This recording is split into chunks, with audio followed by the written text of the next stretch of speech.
पुसणारा नामर्द सरकार आहे, दोन बायकाचं सरकार आहे.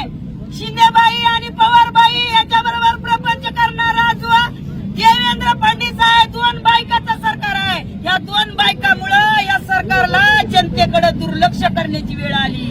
अरे देवा भाऊ, एक बायको कमी कर, पहिली एक होती तेव्हा सुरळीत चालू होत रे. दोन बायकामुळं तुझं जनतेकडलं दुर्लक्ष चालू आहे.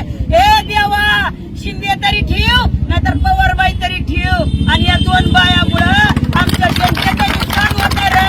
हे देवा, तू आम्हाला लाडकी बहीण म्हणला होता ना, तर लाडक्या बहिणीचं कुकू पुसायला लागला रे तू, लाडक्या बहिणीची लेकरं मारायला रे तू, लाडक्या बहिणीचं सगळ्या संसाराचा सत्यानाश करायला रे तू आम्हाला लाडकी बहीण म्हणून आमच्याकडनं एक वेळा तरी तू मतदान लाटलाचील ना देवा.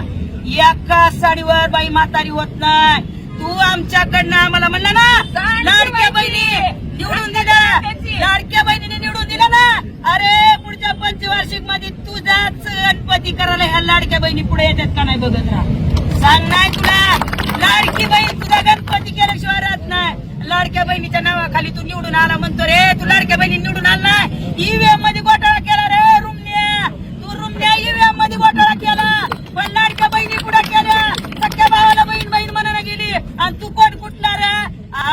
तू कोण कुठला? तिकडे बाई मोठ्या मोठ्यानं टेजवर बोंबलती, तू इकडे बोंबलतो. इकडे ये की कृषी मंत्री रमी पियाव यार, कृषी मंत्री शेतकऱ्याविषयी धोरण चालू आहे, विधानसभेमध्ये चर्चा चालू आहे, आणि ही कृषी मंत्री रमी खेळत आहे. वरनं ती मायका लाल म्हणताय की मी जे काय काय काय काय करत होतो माझं काय चुक नाही. अरे लाज लाव्या, पत्त्यावर पत्ते टाकत होता, आणि सगळ्या महाराष्ट्राला माहित आहे.